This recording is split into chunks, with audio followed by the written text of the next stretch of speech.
नमस्कार दोस्तों। आज की करंट अफेयर कुछ इस प्रकार हैं। विप्रो के सीईओ के रूप में नियुक्त होने वाले पहले गैर भारतीय कौन बन गए हैं? ऑप्शंस हैं थियरी डेलापोर्ट, अगला है पॉल हेरमिलिंग, अगला है एमरिन एजेट, अगला ऑप्शन है थॉमस बुरबल या जीन पास्कल ट्राइकर। इसका सही आंसर है थियरी डेलापोर्ट। विप्रो ने कैपजेमिनी के पूर्व कार्यकारी थियरी डेलपोर्ट को अपने नए सीईओ के रूप में नामित किया है, जो आईटी सेवा कंपनी के पहले गैर भारतीय प्रमुख हैं। डेलपोर्ट 6 जुलाई 2020 को सीईओ और एमडी के रूप में पदभार संभालेंगे, जो अब्दाली नीमचवाला की जगह लेंगे। अगला प्रश्न है, मई 2020 में कौन सा देश कृत्रिम बुद्धिमत्ता के उपयोग के लिए नैतिक दिशा निर्देश स्थापित करने के लिए एक अंतर्राष्ट्रीय पैनल में शामिल हुआ है? ऑप्शंस हैं चीन, अमेरिका, जर्मनी, इटली, रूस। इसका सही आंसर है अमेरिका। अमेरिका कृत्रिम बुद्धिमत्ता के उपयोग के लिए नैतिक दिशा निर्देश निर्धारित करने के लिए एक अंतर्राष्ट्रीय पैनल में शामिल हो गया है। राष्ट्रीय प्रौद्योगिकी मंत्रियों के बीच एक आभासी बैठक के बाद 28 मई 2020 को साझेदारी शुरू की है। अगला प्रश्न है, मई 2020 में वीरेंद्र कुमार का निधन हो गया। वे निम्नलिखित में से किस क्षेत्र से संबंधित हैं? ऑप्शंस हैं अभिनय, क्रिकेट, राजनीतिज्ञ, ज्योतिषी या फिर दवा। इसका सही आंसर है राजनीतिज्ञ। राज्यसभा सांसद और केरल की समाजवादी राजनीति के एक सदस्य वीरेंद्र कुमार का मई 2020 में निधन हो गया। कुमार कई समाजवादी संगठनों के नेता के रूप में अपने अनुकरणीय राजनीतिक करियर के अलावा एक लेखक, संचालक और विचारक भी थे। अगला प्रश्न है, विश्व के सबसे बड़े ऑल इलेक्ट्रॉनिक विमान ने 28 मई 2020 को अपनी पहली सफल उड़ान पूरी की। विमान में कितने यात्रियों की बैठक की क्षमता है? ऑप्शंस हैं 3, 5, 7, 9 या फिर 11। इसका सही आंसर है 9। विश्व के सबसे बड़े ऑल इलेक्ट्रॉनिक विमान ने 28 मई 2020 को अपनी पहली सफल उड़ान पूरी की। सेसना कारवां विमान एक इलेक्ट्रॉनिक इंजन के साथ रेट्रोफिटेड है और इसने मूसा झील में सुरक्षित रूप से उतरने से पहले लगभग 290 किलोमीटर तक उड़ान भरी। विमान में 9 यात्रियों के बैठने की क्षमता है। अगला प्रश्न है, किस राज्य के मुख्यमंत्री ने मई 2020 में रोजगार सेतु योजना शुरू करने की घोषणा की? ऑप्शंस हैं उत्तर प्रदेश, बिहार, मध्य प्रदेश, हरियाणा या फिर राजस्थान।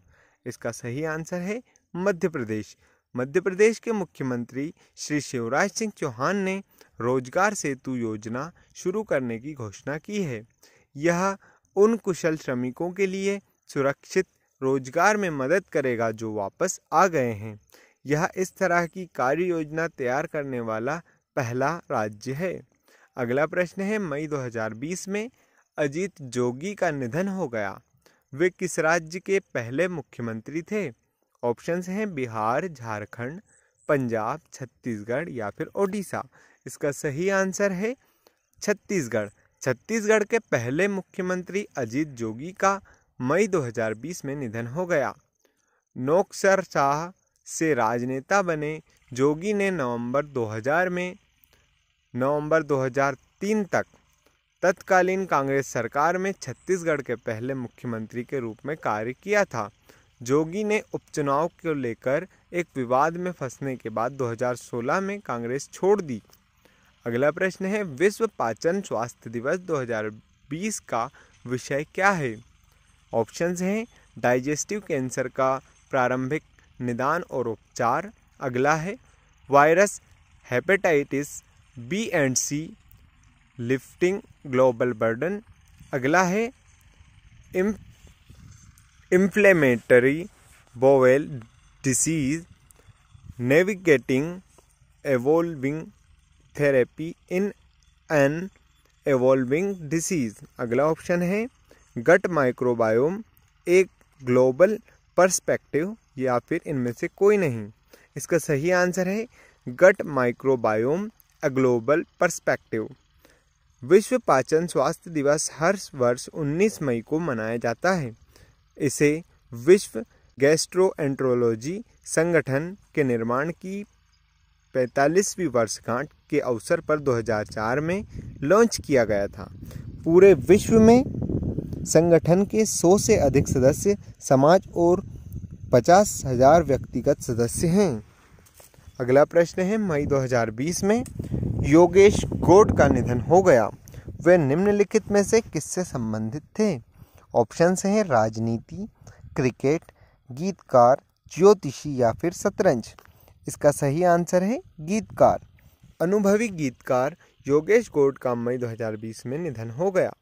उन्हें आनंद फिल्म के मशहूर गीतों कहीं दूर जब दिन ढल जाए और जिंदगी कैसी है पहेली हाय के लिए जाना जाता है। 70 के दशक के हिंदी सिनेमा में योगेश एक प्रमुख गीतकार थे और उन्होंने ऋषिकेश मुखर्जी और बसु चटर्जी की फिल्मों में अपने कुछ बेहतरीन गाने दिए हैं।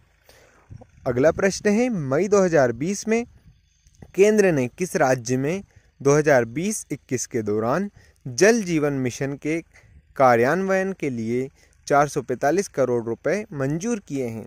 ऑप्शंस हैं छत्तीसगढ़, बिहार, उत्तर प्रदेश, पंजाब या फिर मध्य प्रदेश।